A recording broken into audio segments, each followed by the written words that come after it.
We'll hear argument next in Case 24-820, Rutherford versus United States, and the consolidated case. Mr. Frederick? Thank you, Mr. Chief Justice, and may it please the Court. The 1984 Sentencing Reform Act confirmed that district courts have broad discretion to consider relevant information in imposing and modifying criminal sentences. Section 994T limits only one category of information in compassionate release cases, rehabilitation alone. Section 3661 otherwise imposes, quote, no limitation on the information a court may receive and consider during sentencing. The Third Circuit, however, imposed a judicial limitation on compassionate release. It precluded district courts from considering a change in law that prospectively lowers sentences for offenses like Mr. Rutherford's as one fact in the total mix of information for sentence modifications. That categorical limitation should be reversed. The government concedes that age and illness are ordinary circumstances for inmates. Yet when combined with other factors, age and illness may be extraordinary and compelling in appropriate situations. Whether a change of law is ordinary, therefore, should not matter. Congress did not expressly limit that as a factor in considering modification of extremely long sentences. The Court should reject the government's contention that the 2018 First Step Act impliedly repealed the many provisions of the 1984 Act conferring broad discretion on district courts. I welcome the Court's questions. Mr. Frederick, it was Congress's choice not to make this retroactive. And it would seem rather odd that you would want to use that decision as a basis or a compelling reason to reduce a sentence that results from the prospective nature of the law. What Congress did in Section 403B of the First Step Act, Justice Thomas, was to apply it to pending cases. But Congress did not speak to the question of how that rule might apply in the 3582 situation. So Congress was silent with respect to that. It was, as I acknowledge, with respect to pending cases, a narrowed rule about limited retroactivity. But that just means that Congress was leaving to the individual decision-making process in these compassionate release cases up to the discretion of the judge looking at the totality of the circumstances, whether or not the length and duration of a sentence and a disparity might be a relevant circumstance for that particular inmate. I want to point out that the government's principle here is an atextual one, as that came up in the previous argument. Its idea about personal circumstances is nowhere found in the statute, and the idea of extraordinary and compelling depends on the changed circumstances that arise after the person has been sentenced. Justice Kavanaugh, in the earlier case, you inquired about the Sentencing Commission, and I want our position to be very clear about this. The Commission has spoken to the situation that is in Mr. Rutherford and Mr. Carter's cases. If the Commission reversed its course and took those changes of law that are prospective for unusually long sentences, we would have to respect that decision because Congress said that for a compassionate release motion, it had to be done consistent with the Commission's policy statements. So under your hypothetical, as you posed it in the previous case, we win our case. We could lose if the Commission were to change its position. You win if Justice Thomas's point, though, doesn't make the Commission's judgment inconsistent with the statute. Now, you have an answer to that, but there's an if, I think, that goes after what you just said. And I'm happy to provide that answer, which is that Congress didn't intend to take the Commission's discretion away when it never addressed the issue of how compassionate release motions should be treated in this gun situation when they're taking the stacking away. And it certainly has a profound effect on the one issue we know Congress wanted in compassionate release cases to be considered, length of sentence. The whole idea of compassion, obviously, is to bring compassion by lowering the amount of time that a person is incarcerated. And so it makes logical sense that if you're going to consider any legal change, it would be one where society has demonstrated a will to decrease the amount of incarceration time for persons who might be subject to that kind of principle. And that makes sense for the totality of the circumstances that a district court would be obliged to take into account in looking at the other individual circumstances that are relevant for the person. Mr. Chief Justice, you raised the question about kind of a floodgate of problems, but let me address that by saying there are three institutions that are relevant here. There's obviously the Sentencing Commission, which takes into account data and looks at real cases. There are district courts that are entrusted with dealing with these kinds of factual matters all the time. And then there is appellate review under an abuse of discretion standard. Appellate courts have exercised the reversal power under abuse of discretion where district courts have gone too far. And I would point the court to a Sixth Circuit case called United States versus Bass, in which the Sixth Circuit said the district court had gone too far in the post-COVID situation because it allowed for the reduction of a sentence of someone who had been committed to life imprisonment for committing several murders and involved in conspiracy for other violent acts. And the Sixth Circuit said that was an abuse of discretion. So our view is that although there may be some motions filed, and in the fiscal year 2025, approximately 2,000 motions for compassionate release were filed, only 56 were granted under this B6 provision. That statistic is in the clinical law professor's brief at page 17. And is that because you think the compassionate release provision would not permit or would not make you eligible for a sentence reduction if this First Step Act disparity was the only basis? Like here, your client also alleged the COVID-19 and hypertension and obesity. Is it the plus factors that then would prevent it from becoming a huge loophole? Justice Barrett, these are always combination of factors. No one factor, I think, arises to the level that it would by itself be extraordinary and compelling because the word reasons is in the statute. So it's got to be multiple reasons. Our client, of course, as you noted, had a very good rehabilitation record, has health issues, has family circumstances where if his earlier release would enable him to help find and provide for his deceased sister's children. So these are the kinds of circumstances that a judge reasonably would take into account. Could a judge, let's say before the First Step Act was enacted, say that in my judgment, I really feel like these are excessively long sentences, and treat that, like the judges, let's just say it's disquiet about the legal penalty that Congress has chosen to impose. Would that be an extraordinary and compelling reason, or is it only the subsequent change? Length of sentence is a factor, and it always has been a factor. And we know that because the Diaco case, the Bureau of Prisons, represented by the Department of Justice, came to court and said the long sentence should be reduced because of these disparate circumstances. The Senate... Well, no. I'm just saying, just based on the judge's disagreement, the judge's disagreement with the length of sentence that Congress chose to impose as a mandatory minimum.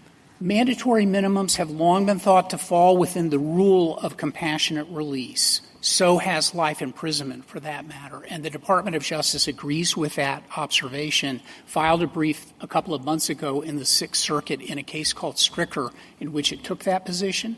So that is not an unusual feature of how compassionate release works, and that makes sense. Mr. Friedrich, I'm hearing Justice Barrett's question differently, and she'll correct me if I'm wrong. I think her question is, standing alone, could a judge use their unhappiness with mandatory minimums to grant compassionate release? That would be, I think, an abuse of discretion because the mandatory minimums set forth by statute indicates what Congress's judgment is. The extraordinary and compelling reasons are almost always plural, and in fact, the form that... But even if it weren't plural, could the judge take disquiet or disagreement with the statutory scheme prescribed by the statute as one of the reasons? Certainly the judge, in looking at the range of factors, would take into account that person's experience in looking at like cases to determine whether there was... I'm just saying disagreement. You keep going to disparity. I'm just saying just disagreement. I think Congress has been too harsh here. I think a judge is certainly not within his or her discretion to disagree with an act of Congress. Okay. Where I think that judges have addressed this particular issue and where the Sentencing Commission addressed this particular issue was to say that in the total mix of circumstances and information, it could be a factor. And it is certainly a factor that we would want to take into account because the whole idea behind this provision was as a safety valve against unusually harsh and long sentences.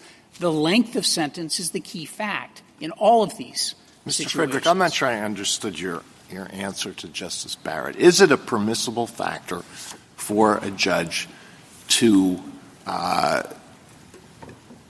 include in the determination disapproval of the mandatory minimum? A judge would be committing an abuse of discretion to disagree with a policy judgment made by Congress.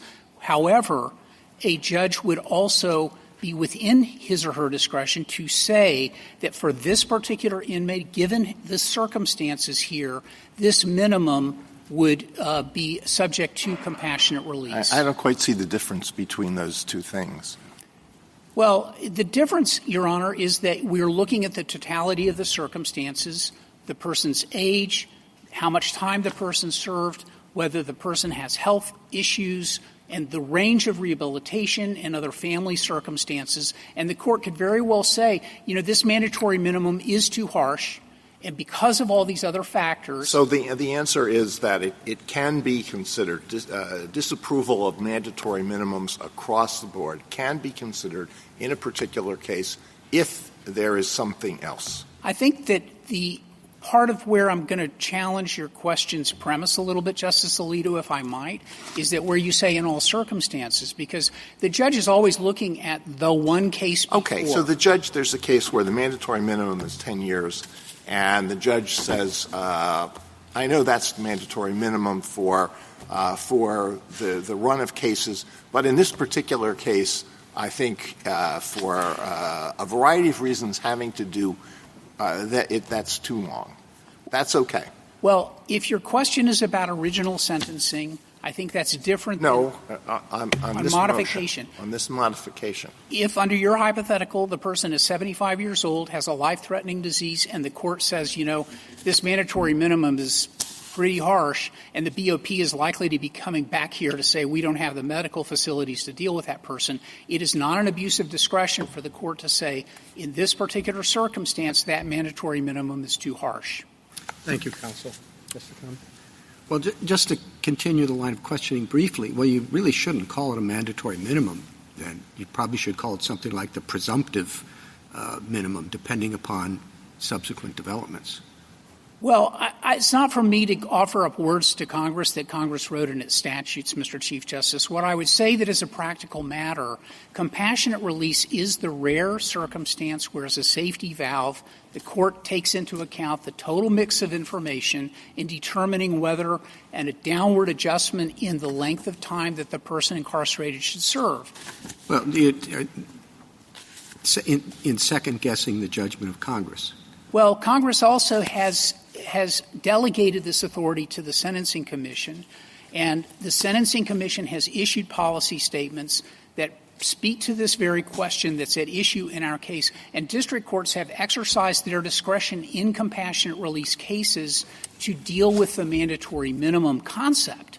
Thank you. And so there's law on this. Justice Alito, anything further? If disquiet about the mandatory minimum is a permissible factor so long as it's linked with something else, do you think there are going to be a lot of cases in which defense attorneys are going to be totally unable to come up with some other thing to link to it? Well, Justice Alito, I would say that we do have experience with this question. that the Bureau of Prisons does have a form that the prisoner has to fill out and go through an administrative exhaustion procedure before even going to court, and that those factors are baked into the facts before typically a lawyer even gets involved in filing a motion for compassionate release in the district court. And district courts are free and have just denied 85% of these motions. Justice Sotomayor? You presented your argument slightly different than Mr. Carter's attorney. But I don't want to move away from the fundamental question here, which is this, your client's situation is consonant with the Sentencing Commission's policy statement, correct? Yes. And so we would have to find that the Sentencing Commission exceeded or violated the statute. Why don't we deal with that? Because they're not saying disagreement with a mandatory minimum is enough to get a change. They're putting other qualifications. Why do those qualifications count as individual? Because they're extra-textual. The Congress made very clear in the 1984 Act, and that's why I would urge the Court to consider the intent of the 1984 Congress, which delegated this authority to a new creation, the Sentencing Commission, and it said we want the Commission to come up with an explanation for the extraordinary and compelling reasons that would underlie the inmate's compassionate release motion. And the Commission, after some period of time, has done that.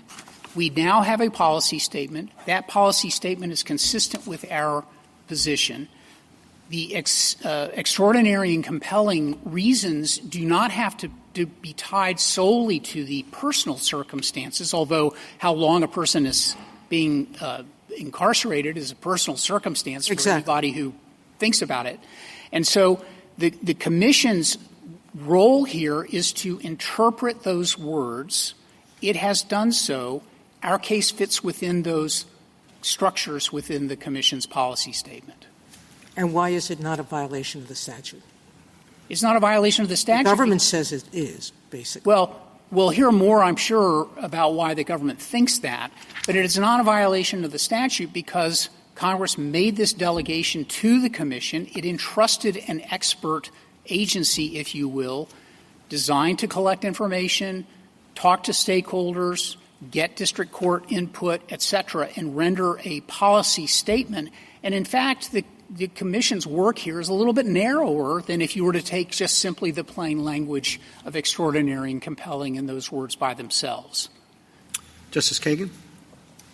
Mr. Frederick, if your position were accepted, would the inquiry in a case like yours look pretty similar to the compassionate release inquiry in a crack cocaine case, where there is consideration of the change in law that occurred in that area? Not necessarily. And the reason is that in the crack cocaine context, there was a retroactive application and a categorical context. And we know what that did to the system because the federal defenders and prosecutors had to get together to design mechanisms for informing district courts about how to deal with that. Here, because we're dealing with a changed circumstance for the gun offense, we're typically dealing with inmates who have a proclivity to do violence, likely did do violence in prison, violated their rehabilitation terms and other terms of incarceration. And so their individual circumstances, when viewed from the total mix, are almost certainly going to be different in most of these cases. Thank you. Justice Gorsuch? Mr. Frederick, I want your help with what the Sentencing Commission has said, put aside whether it can say it. It said that you should assume a change in law applies retroactively when Congress changes a law. But it says you cannot make that assumption with respect to our work in the sentencing guidelines unless we say so expressly. That seems to have things a little bit backwards, doesn't it? Justice Gorsuch, I would say that there are inconsistencies throughout this particular area of law that create conundrums for district courts to have to grapple with. This is a conundrum for us, I think. I appreciate that. But what I would say is that in the particular circumstance that we have here, we are not talking about a retroactive application in any kind of guise. You can reserve on that question and say whatever the commission. You want us to look at a change in law and assume Congress wanted us to do that. right? And the commission saying, yeah, go ahead and do that, but don't do it with respect to our work. And that seems rather disrespectful of Congress's work and rather solicitous to its own. What I would say in the compassionate release circumstance, and that is different than the normal application of the sentencing guidelines, which are guidance to district courts in doing their sentences. And the reason why the commission would apply a rule about non-retroactivity in the initial sentencing is that it really will roil pending cases in a manner that would create more administrative burden. Our proposal here for compassionate release doesn't do that. Well, that gets back to all the questions we've already had about whether or not this opens up floodgates. And I guess I'm less concerned about that than again, just the solicitude that the commission shows to its own work, but not Congress. And if you could address that.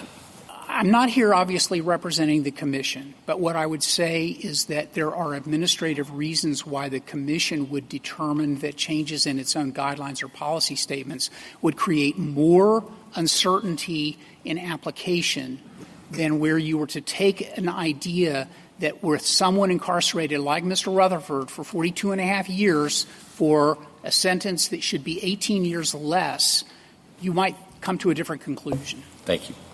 Mr. Kavanaugh? Just pick up on that and Justice Thomas's original question, because the separation of powers issue concerns me here a bit, which is the First Step Act was obviously heavily negotiated and very carefully, a lot of back and forth on that. And retroactivity is, of course, always a key element of the negotiations, as it was here when you are making a change in the criminal justice and criminal sentencing laws. And so Congress specifically, I think, says this is not going to be retroactive to those cases where sentences have already been imposed. And then the commission, though, then comes in and says we're now going to give a second look for district judges to revisit those sentences, even though Congress in those sentences did not want them made retroactive. And that seems to be, obviously the commission was very divided on this question, and the commission dissenters said this is a seismic structural change to our criminal justice system that countermands Congress's judgments. And that's my concern on this case, and I just want to give you an opportunity again to summarize why you don't think the commission, by doing this, is kind of countermanded Congress. There is certainly a huge difference between a categorical application of the rule, which we know from the crack and powder cocaine context, and a more limited case-by-case totality of the circumstances inquiry where you look at the effect of the stacking of the gun charges on the length of incarceration.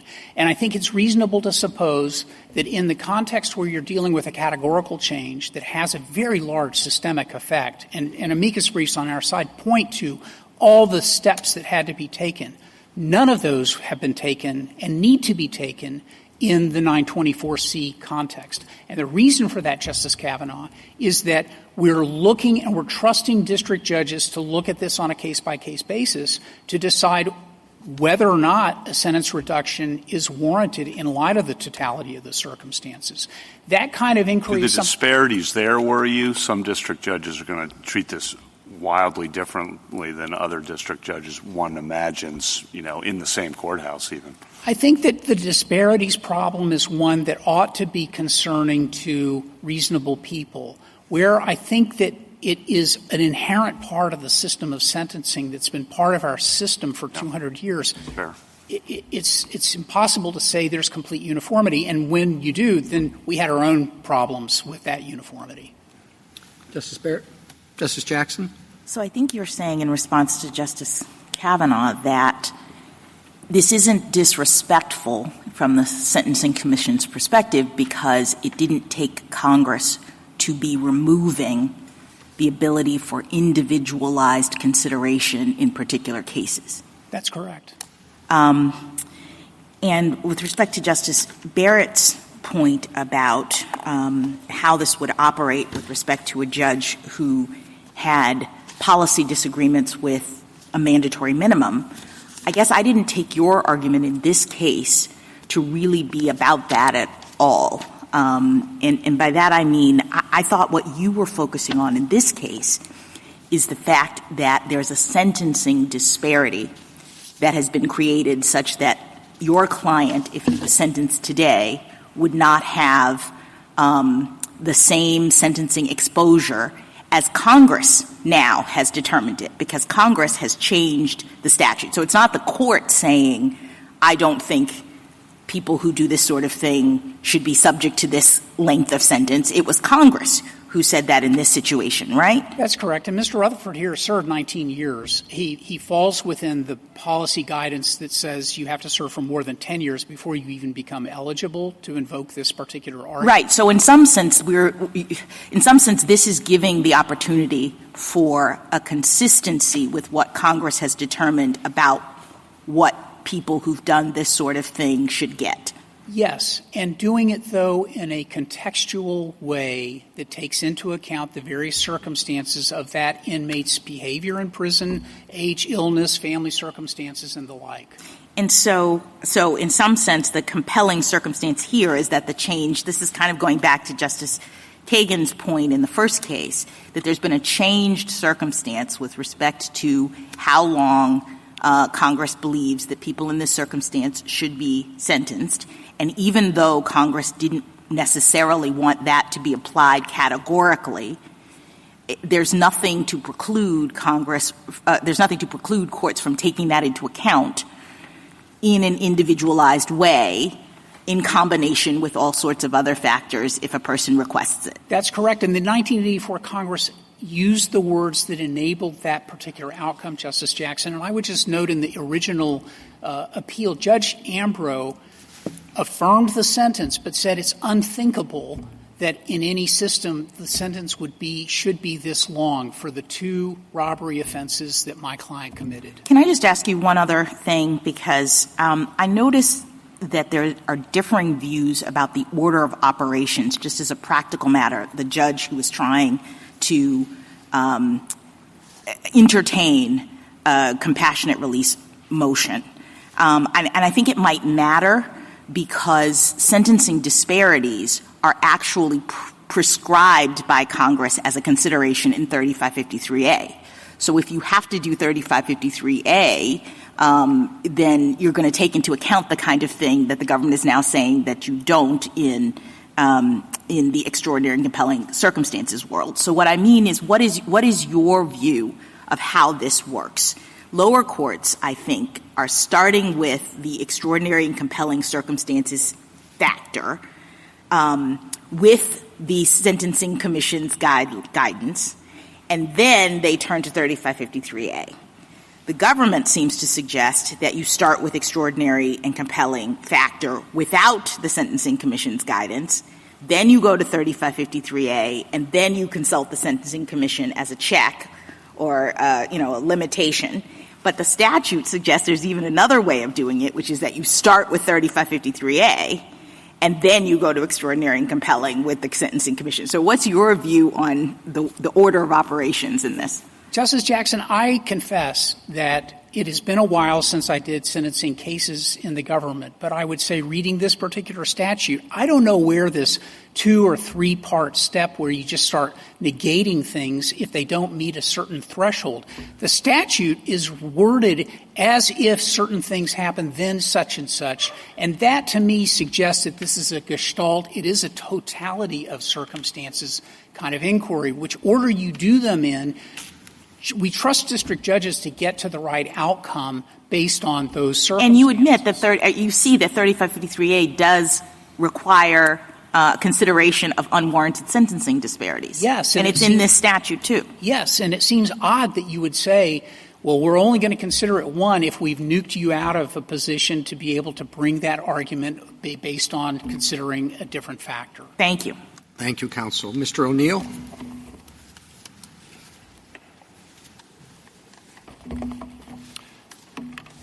Thank you, Mr. Chief Justice, and may it please the Court. I'd actually like to begin directly with Justice Gorsuch's question about the language and the carve-out that you referenced in the Commission policy statement. There is very good reason for that carve-out, and it does not show disrespect for Congress. In fact, it shows the opposite. There is a separate statutory provision, Section 3582C, that specifically deals with reductions based on changed sentencing guidelines. And that requires in Section 994U specific findings that the Commission needs to undertake. So in response to public comment during the very robust process that the Sentencing Commission undertook, the Sentencing Commission thought it was necessary to clarify how its guidance in B6 relates to that other guidance, which is set forth separately in Section 1.10. I'd also like to address, Justice Kavanaugh, your question and the one that Justice Thomas started with, because I think it is the essential argument for the government's position. Their argument is that B6 conflicts with the retroactivity provision of the First Step Act. There is no conflict. Section B6 does not purport to make that law retroactively applicable to to defendants serving final sentences. Instead, it addresses a fundamentally different issue. When courts conduct an individualized assessment of a prisoner's circumstances under a separate statute, the question is, does the court have to blind itself to one factor, sentencing disparity, even though that factor may be highly relevant to the court's assigned task? We don't claim that our client could come in here under 403A and seek relief. But all that the Commission instructed, all it decided is that courts may, in their discretion, take that factor into account. But it allows that only in narrow and unusual circumstances. I also think it's very important, Justice Kavanaugh, to recount how we got here. How this issue arrived with the Commission and how it arrived at the Court. So after Congress eliminated BOP's role as the gatekeeper in the First Step Act, courts began to address prisoner-initiated motions of the kind that Congress allowed. And the courts disagreed about whether consideration of legal changes should or should not factor into the equation. Divided into two camps. One camp said these should always be taken into account, and the other said they should never be taken into account. The case came here. This Court denied cert after the government said this is the Commission's job to address. The Commission undertook that process. It was perhaps the most the public was as interested in this issue as it had ever been in any issue. And the Commission adopted a middle ground. It didn't adopt the you can always consider these. It didn't adopt the you can never consider these. It said you can consider them. But it responded to the government's concerns about administrability by putting in a 10-year bar before you could seek relief. And it required this multi-factor test that incorporates the Section 3553A factors. So, in fact— Mr. O'Neill, how long was the Sentencing Commission, how long did it consider this? I believe that this was over about a 6-month period. Okay. And I understand your point about, well, the Commission, before it's going to make something retroactive, has certain hoops to go through. I get that point, and I appreciate that. But retroactive application of federal law also has some hoops to go through, and they're usually, we think of Congress doing those. And the evidence we have here is 403B. It says it shall apply, tells us exactly when it applies, to pending cases, okay, where no sentence has yet been imposed. And then with respect to retroactivity, it tells us it shall also apply to those drug offenses in 404B. That seems like Congress thought pretty hard about this, to Justice Kavanaugh's point. And it is a bit of a leap to say, oh, Congress didn't think about this, and retroactivity of a criminal law in a sentence, it just failed to consider it. It seems a plausible possibility, but perhaps a little disrespectful. No, Justice Gorsuch, the question that Congress was considering in 403 was applicability to everybody. So does it apply to everybody moving forward, and does it apply to everybody moving back? Retroactivity would have meant that every defendant who had committed an offense before the Act would have received— pretty clearly ruled out, right? We agree that is ruled out. Okay. Mr. Carter, because he is not in that class, he cannot claim relief under Section 403A. But Congress said nothing about whether the impact of those changes could be considered in the context of an entirely separate statute. I understand that, and so we're having to draw an inference. But, boy, Congress spoke pretty clearly to retroactivity in 403 and 404. So, Justice Gorsuch, I make 2 points. First, even the government agrees that these changes actually can be taken into account even for defendants serving final sentences. So the government agrees that when you get to what it calls the sentencing determining phase in this two-part stage that it imagines, that the court can take into account how the 403 changes affect the calculus. So that blows a hole in their idea that that Congress never wanted these changes to have any effect on final sentences. And you can take it into account because the statute says so, right? Is the government's view that you can take it into account because this statute requires the court to refer to 3553A, and 3553A says sentencing disparities have to be taken into account? That's exactly right. The other point I would make, Justice Gorsuch, and it's baked into your question, is that this is an inference. It is an inference from congressional silence. And all of the government's arguments ultimately rest on trying to find implied limitations from congressional silence. The government wants to infer, and it's not just an implied limitation, it wants to infer a categorical bar against consideration of this fact, the fact of sentencing disparity. And it wants to infer not just a categorical bar on that factor, but a categorical bar on that factor ever entering into the equation, even though in combination with other factors or alone, even though Congress didn't do that when it identified a specific factor, rehabilitation, as one that's off limits. That is a lot of meaning and content to read into congressional silence. There are at least 5 statutory rules of construction here that counsel against exactly that inferred limitation. The first is the most basic one, that this Court does not lightly assume that Congress omitted from statutes text that it meant to apply. That's Justice Scalia's opinion in JAMA. The second one is the rule that where Congress puts a specific limitation in a particular provision, you don't infer another one. The third is the rule from Kimbrough. We're dealing with the sentencing statute. This Court has said Congress knows how to direct sentencing practices in express terms and has shown that it has done so.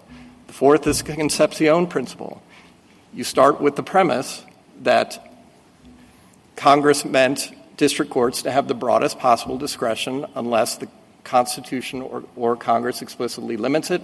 It hasn't done so here. And then finally you add on top of that, because you have an express delegation to an agency or here to the Commission, Justice Thomas, your opinion in Little Sisters of the Poor made clear that where there is that kind of clear and express delegation, you rewrite the statute, you don't apply it if you start inferring limitations on that discretion that Congress did not apply. I will just make one more point about the scope of the Commission's discretion, because, Justice Kavanaugh, I think you got that exactly right in the first argument today. This case is much simpler because Congress gave the Commission the responsibility to describe what should be considered extraordinary and compelling factors. The Commission has done that. So the question in this case is very simple and straightforward, and the question is just, did the Commission's policy statement B6, is that a valid exercise of expressly delegated authority? When you said middle ground earlier, you were really focusing, I think, on the 10-year point. Is that accurate? It's not just the 10-year point. When the Commission first took this issue, it was urged to adopt a provision that would have said whenever changes are inequitable in light of changes of the law, that would have allowed it. It didn't adopt that provision. Do you think they could have adopted that? I think that probably would have been within the scope of the Commission's discretion. But I'd like to make 2 points about the government's parade of horribles here. The first is there's nothing in the Commission's history or its composition that would suggest it's going to adopt anything like the kinds of proposals that the government fears. In fact, the Commission's history is that it has been quite cautious, not cavalier, about the use of this power.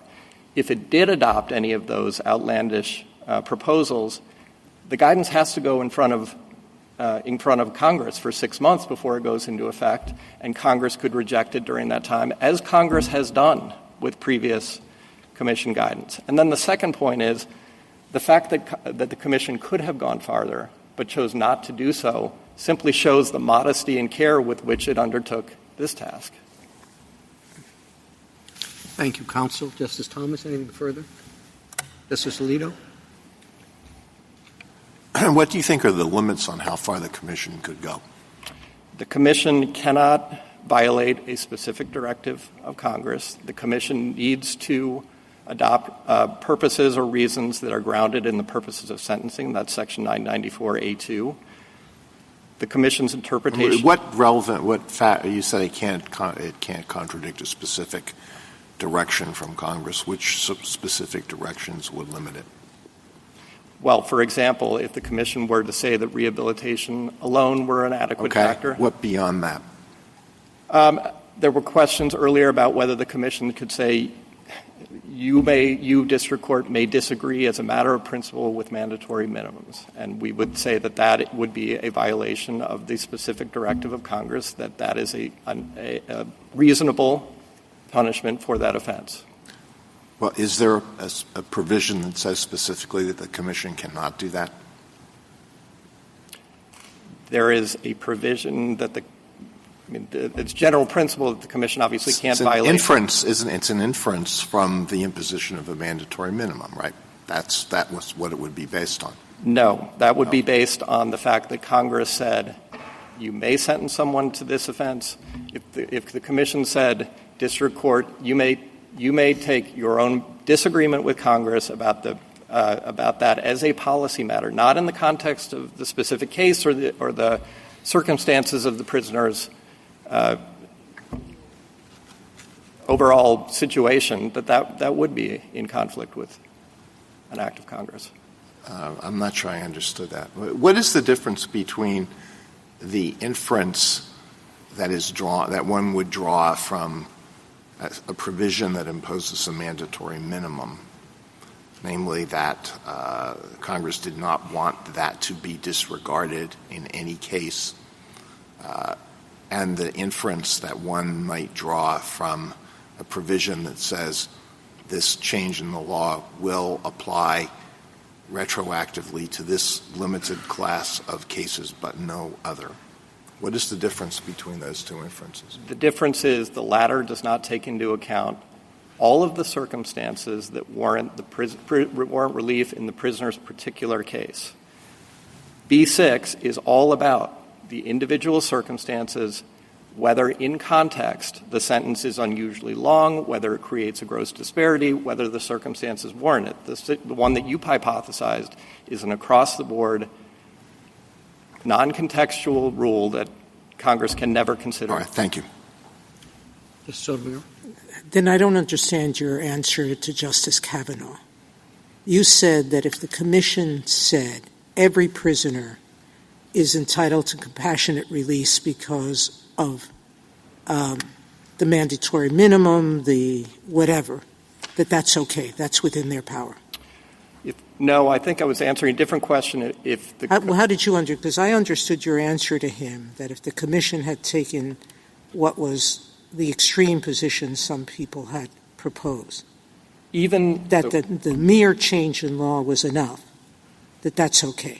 Thank you, Justice Sotomayor. What even that more extreme position would have required an evaluation of the.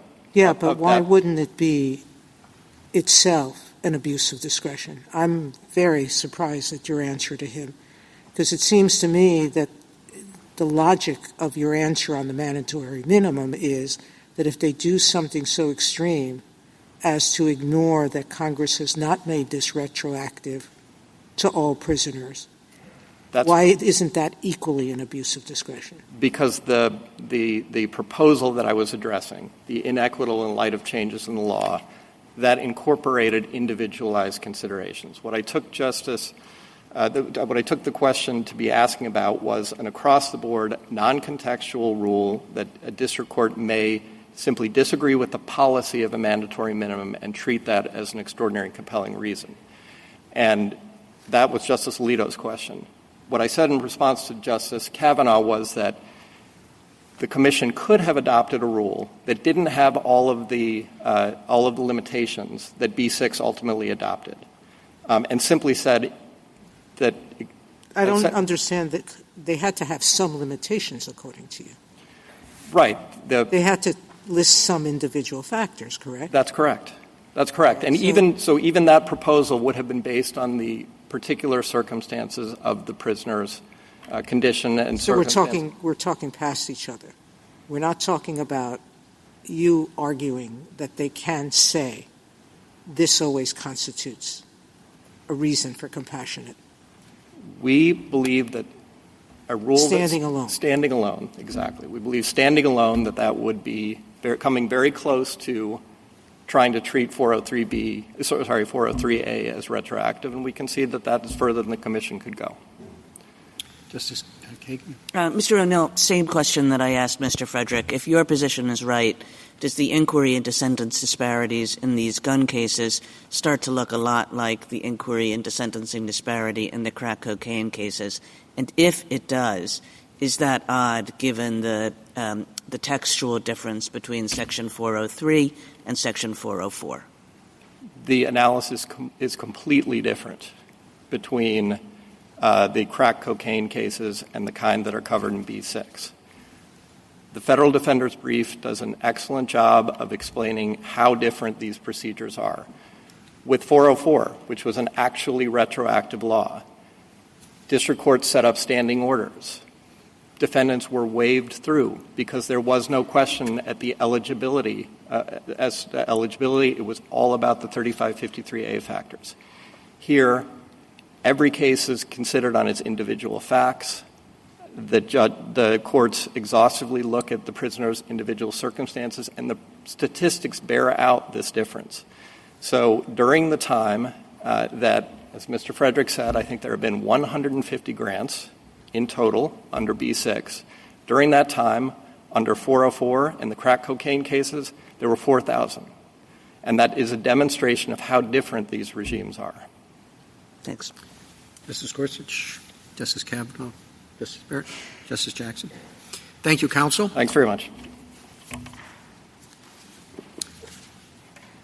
Mr. Fagan.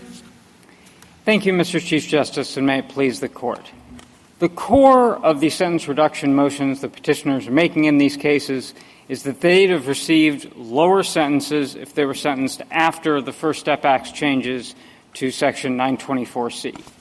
But in enacting those very changes, Congress made a categorical judgment to, in the words of the principal opinion in Hewitt, leave Section 1924C offenders with final sentences stuck with their old sentences. That categorical judgment can't be leveraged into extraordinary and compelling reasons that warrant reduction in petitioners' lawful, indeed legally mandated sentences.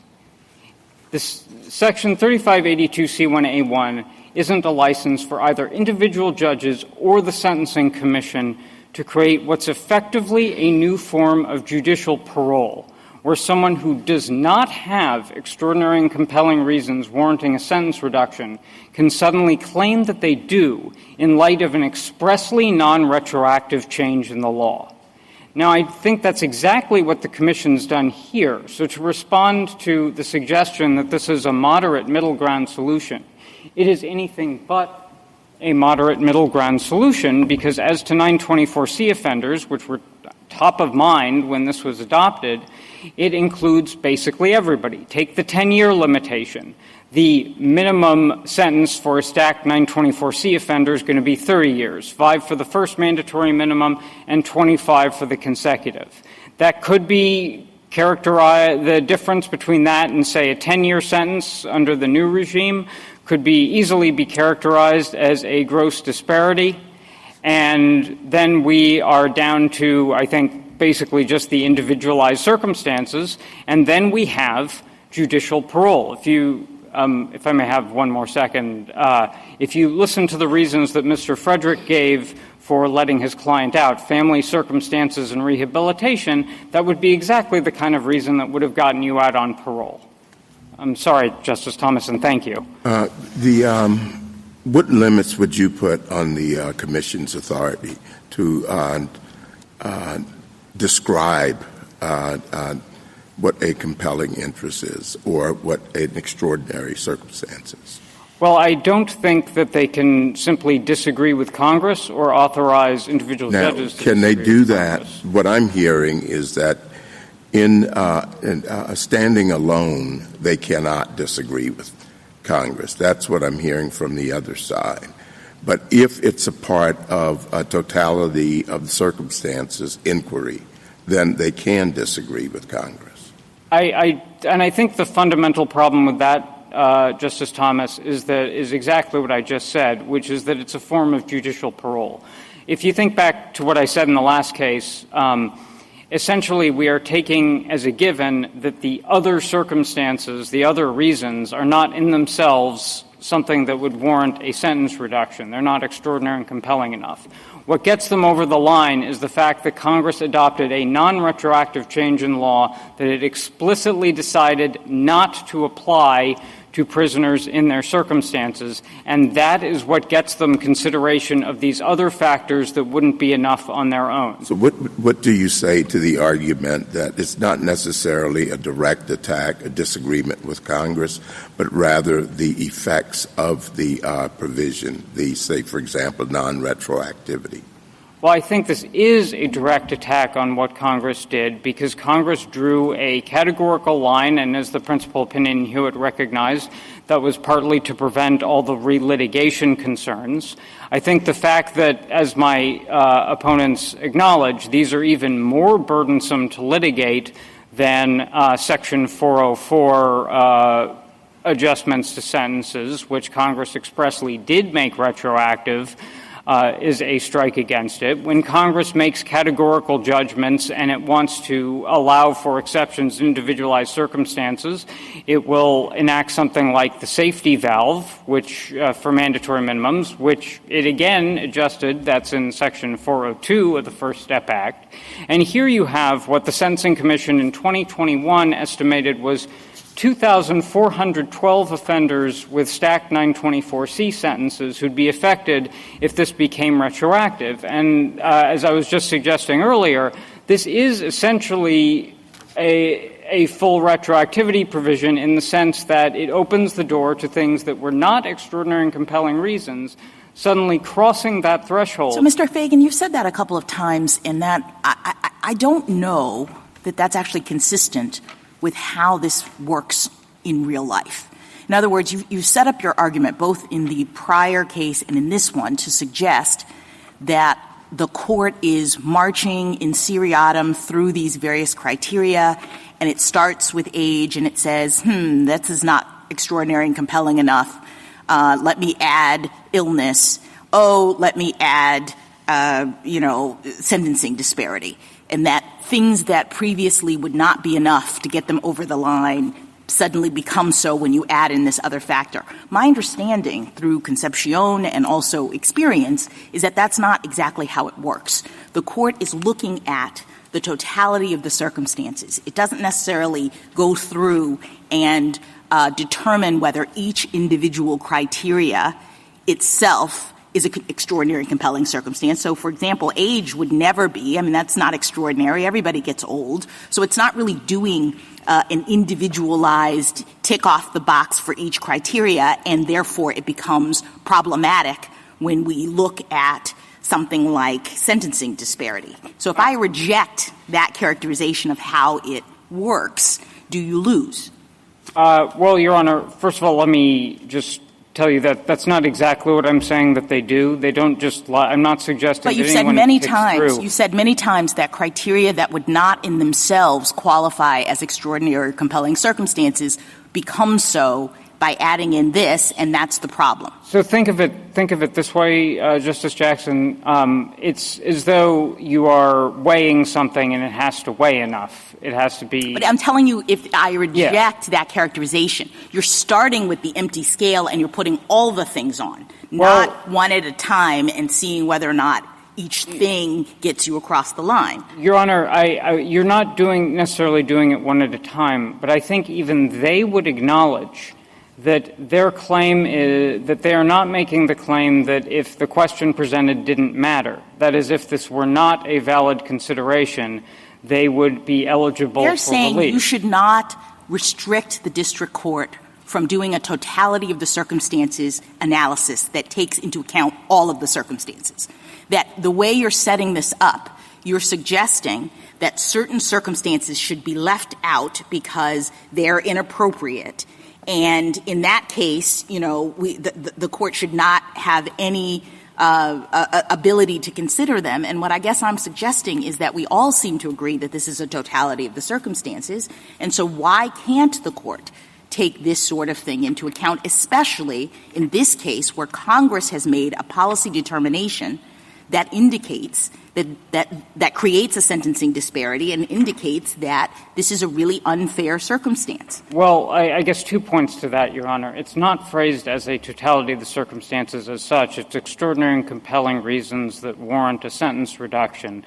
And so you have to consider whether something that is being put on the table can contribute to that inquiry. I guess the second point, which builds on the first, is if you have a mix, and you don't have to tease it out into individualized reasons necessarily, but if you have a mix that is not going to be sufficient, the other reasons that Mr. Frederick mentioned this morning, and they're not going to be sufficient on their own, I think their claim in this case, the only way they can succeed in this case, is if they are allowed to add this additional factor to the mix.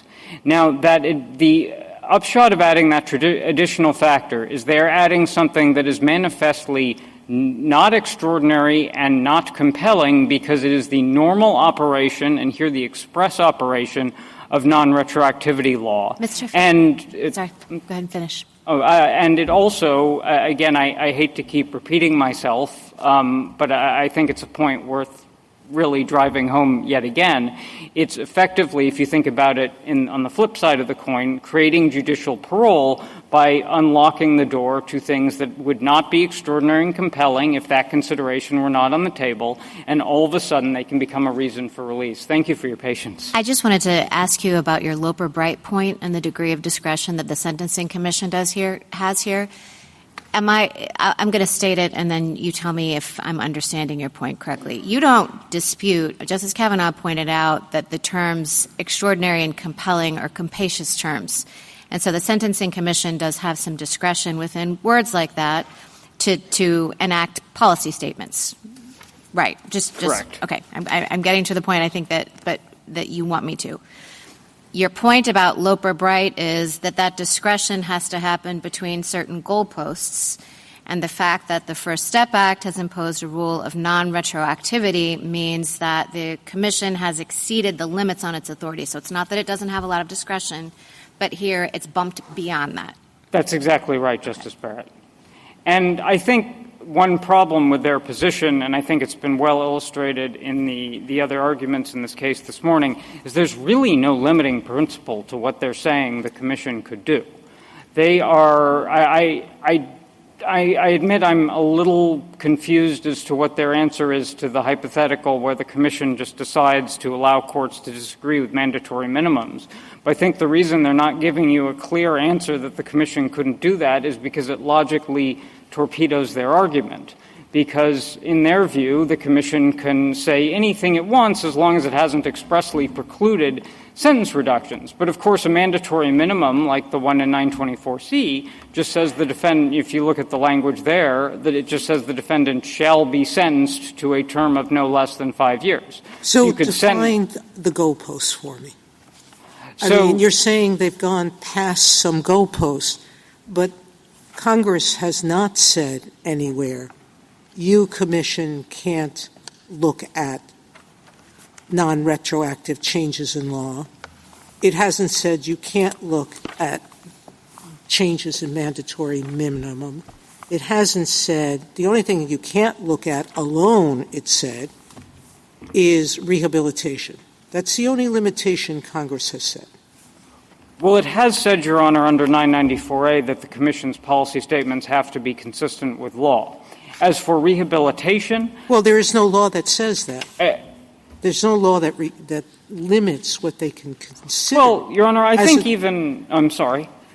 And 3553A, thank you, I'm tongue-tied on that one, does permit courts to look at disparity with co-defendants or with others. So I don't know where you're defining that the goalpost is defined by something that's not specified in law.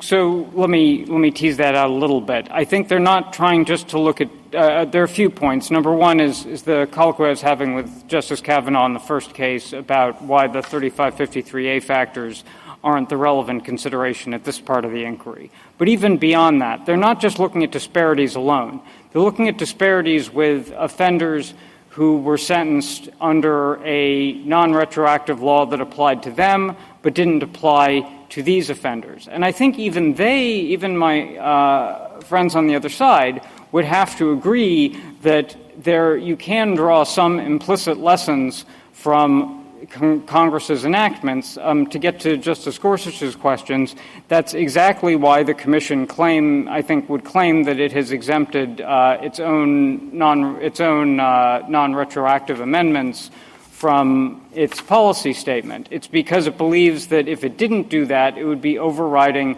the limitations in 3582C2.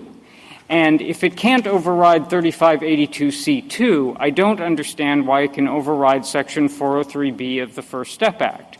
Essentially what they're saying is that because none of these statutes expressly speak to sentence reductions, I guess 3582C2 does to some degree, but it doesn't expressly preclude the use of 3582C1A1 when there are other circumstances involved. Because they don't expressly speak to sentence reductions, they are automatically possibly on the table. And if that's true, then there are substantial separation of powers concerns because then they essentially have the pen on sentencing law. Now, if I could address rehabilitation for a second, Justice Sotomayor, I think there are a couple of points. One is rehabilitation is something that I think could otherwise have been considered an extraordinary and compelling reason. I think there are examples of many prisoners who would claim that they have extraordinary and compelling stories of rehabilitation.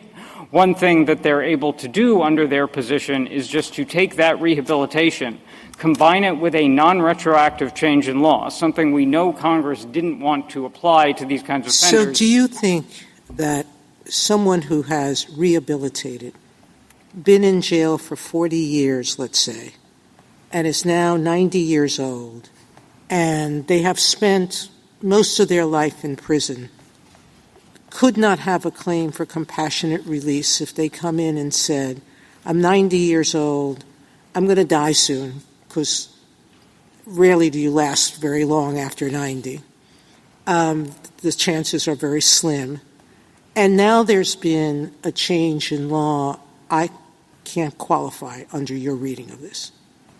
So, Your Honor, in the absence of B6, even the Commission wouldn't allow release under those circumstances because it's not age as such. It's limited, I think it's B2 is limited to age-related. So your answer is that wouldn't be enough. I think it might even be within the... And there, I didn't add that there was a change in law, all right?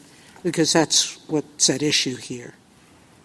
So, Your Honor, I think that those may not be extraordinary and compelling on their own. If they were extraordinary and compelling on their own, we wouldn't have this question wouldn't ever come up. Right. The other problem with 994T, I think, that's a real problem for them is if they want to follow the expressio unius principle from the consideration of you can't consider just rehabilitation alone to its logical conclusion, then I don't see how they're able to maintain their position. What 994T says about rehabilitation is that it's a consideration that can be considered in conjunction with other factors, but not on its own. But that seems to be exactly how they're treating non-retroactive changes in law as well. So if they think 994T is something that says only rehabilitation can be treated in a particular way, they're violating their own principle. I think 994T is just about limiting consideration of that one principle. If they instead think that non-retroactive changes in law can on their own be reasons why someone could get a sentence reduction, then I think there are even further problems with their position. But under their position, the Sentencing Commission could, in theory, come out with a rule that allows district courts simply to disagree with mandatory minimums. And then, as we specify in our brief, the district court says at sentencing, well, you don't qualify for the safety valve. Unfortunately, even though I'd rather not, I'm forced to sentence you to this mandatory minimum, but I'd be very open to a compassionate release motion. The prisoner files one the next day. He waits 30 days, and the district court, because the BOP is not going to endorse it, and then 30 days later, the district court's able to reduce the sentence. That cannot be the way this works. Yet if they say that that can't happen, that that's somehow some kind of abuse of discretion, that the commission doesn't have that authority, then I don't see how they have the authority they're asserting here. Their theory is that that is a direct conflict with Congress's statement in the statute that this is our policy choice with respect to what kind of sentence applies in this circumstance. And what I take them to be saying, and this is, I think, a really legitimate question, is do we have that same kind of conflict here? You suggest, and I think the linchpin of your argument, is that Congress's determination not to make this retroactive is a statement that Congress did not want anybody who was already serving these sentences to benefit from this sentence reduction. But I think there's also the possibility that instead of that inference being drawn from the retroactivity determination, there's the inference that Congress did not want to impose all of the administrative burdens that would apply or that would arise if there was categorical application of this to everyone without the way in which retroactivity works.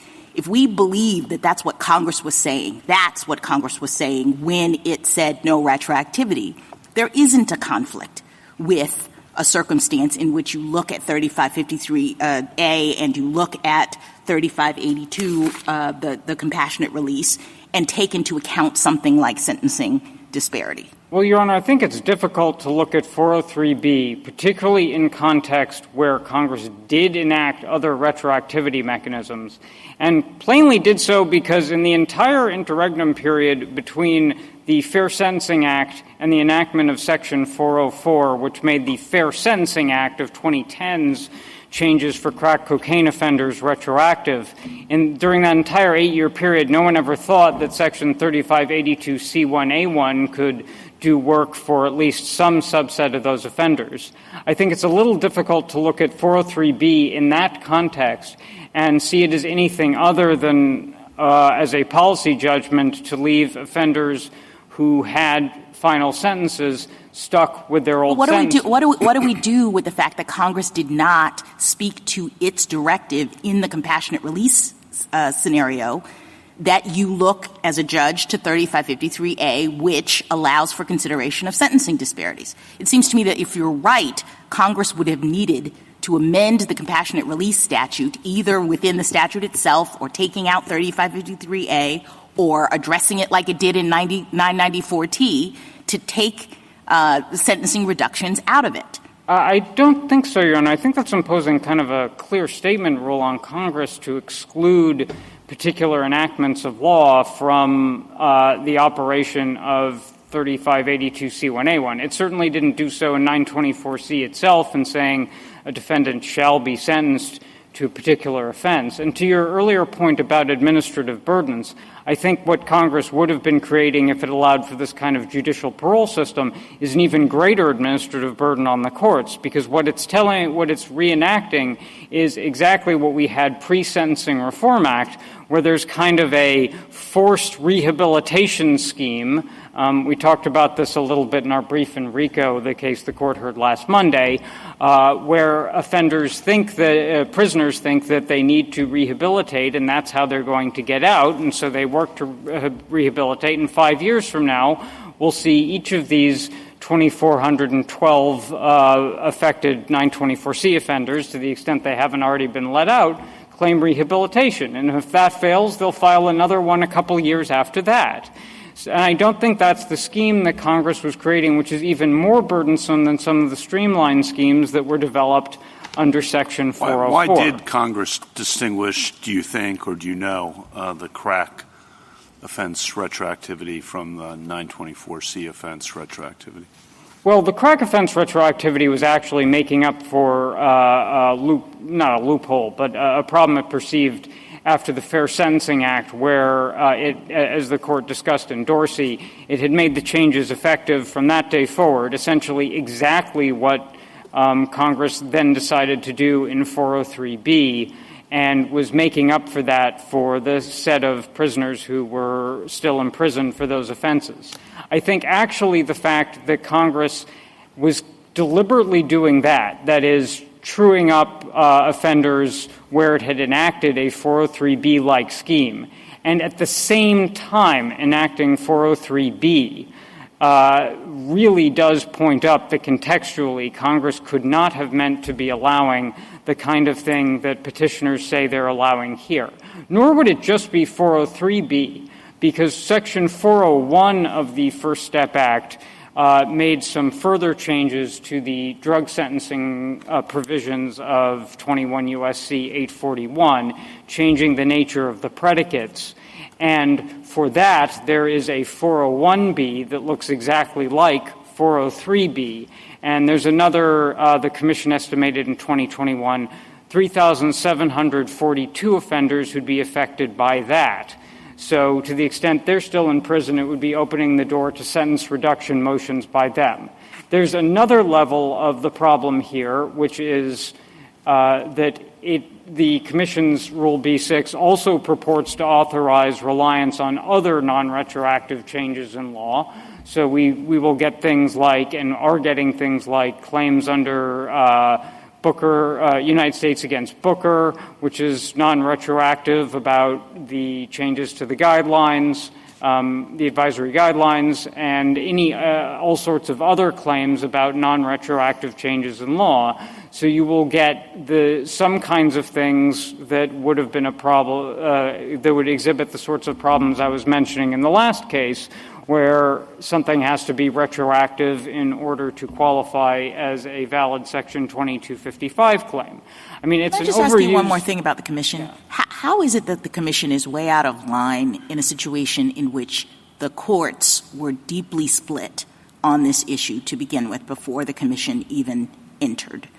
Well, Your Honor, I don't think the mere fact that the courts were split reflected that the Commission could resolve that reasonable policy disagreement, because as we... So you're saying the Commission had to choose, it had to pick. Well, either as we you can never use it or you can always use it, because that was the split. As we expressly told the courts, like once the Speaker, and is the Third Circuit recognized in this case, once one of the courts, the 6 courts that went in our favor as opposed to the 4 that didn't, I mean, once they agree with us that this is not a valid consideration under the statute, the Commission doesn't have the authority to adopt under the statute. And this is also what the 3 dissenting commissioners said. The Commission doesn't have the authority to adopt under the statute something that the statute doesn't in the first place allow. That just means you disagree with the Commission's statutory reading. I guess I'm just trying to understand why it's unreasonable, given that some courts agreed or thought that it was okay under the statute.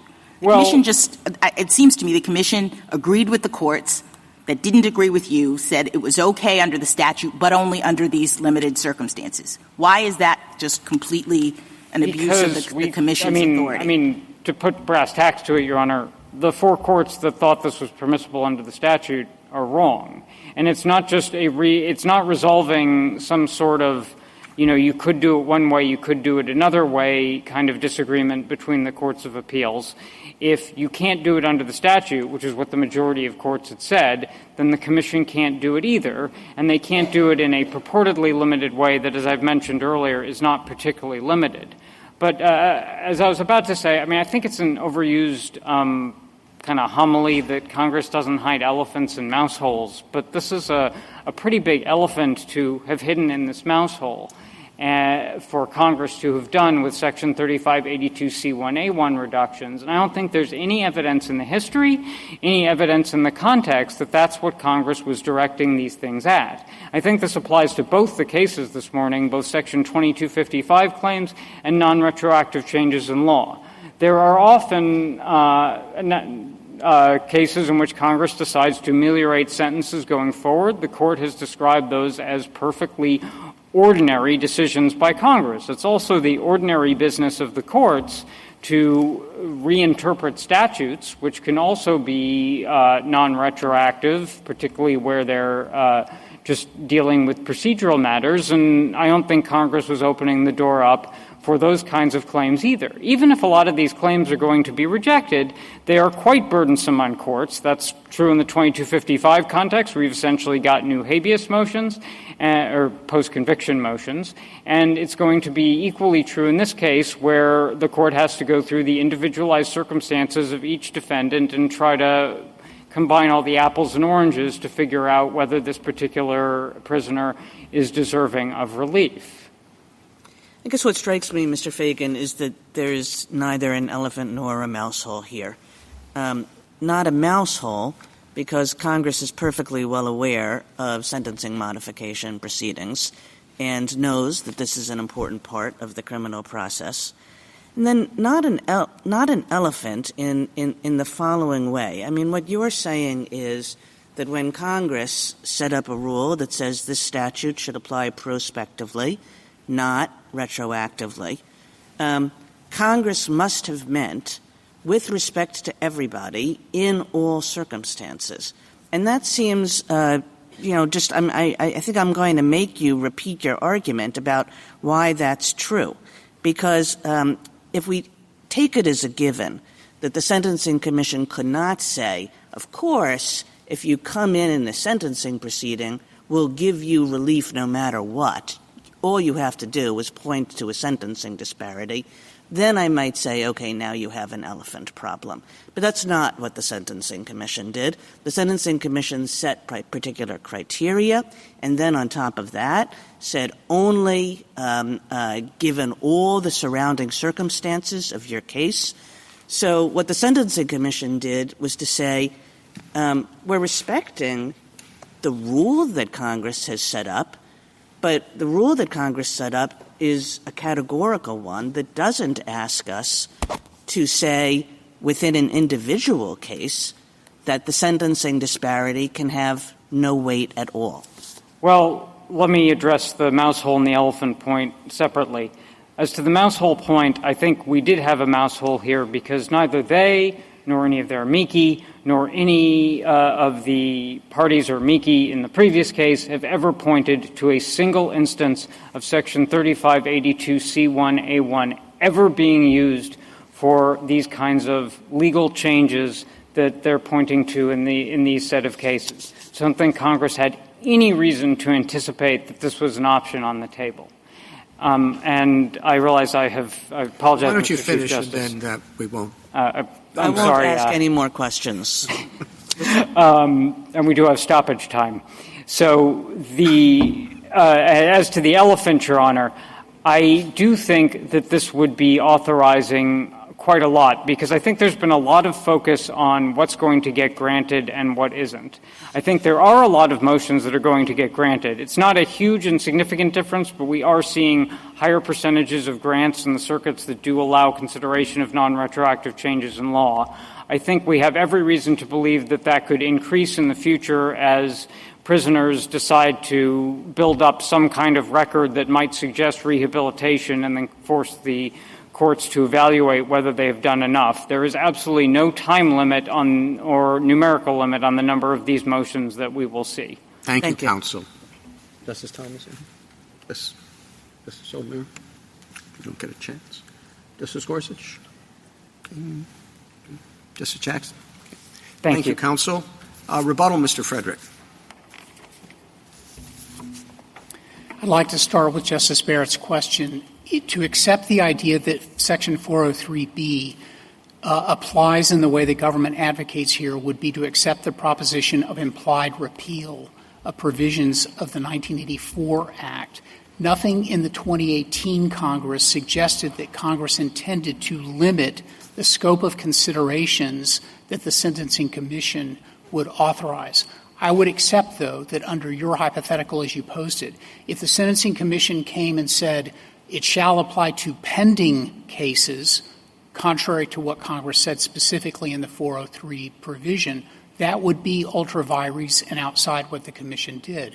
But I would urge you to look at the words in 994T, which give the Sentencing Commission very broad authority to come up with factors, a list of criteria, and to explain the circumstances in which extraordinary compelling would apply. Justice Gorsuch, to your questions, I would suggest that the standard for dealing with an implied repeal are very strict. And so to accept the government's notion here, you would have to accept the idea that words that had nothing to do with compassionate release nonetheless were intended to impose limits and that judges would be authorized to create limits. And yet that goes against a number of this Court's canons. One is the idea we don't have implied repeal unless there's a strict standard that is met. We don't ask for judge-made rules that interfere with congressional statutes that give broad authority. And the third is the idea that we would accept the principle that a statute that speaks directly to a question is somehow going to be negated in some fashion sub silentio by a later enactment. I would urge you also to consider that sentencing length is always part of these compassionate release motions. That doesn't mean that it is an automatic application of the revocation of the stacking that occurred in the 2018 Act. It could very well be that a judge says you're automatically would have gotten 18 years lower, but because of your prison conduct or because of other factors, I deem your reduction only to be 5 years. This Court doesn't need to decide what the extraordinary and compelling circumstances are. It should be for district courts to decide that. All we're asking you to do is to say that judges are not authorized to preclude the consideration of factors that district courts can take into account. This is not a mechanical exercise. It looks at the individual circumstances of every inmate to determine whether, based on the totality of the circumstances, that inmate is entitled to a reduction. Thank you. Thank you, counsel. The case is submitted.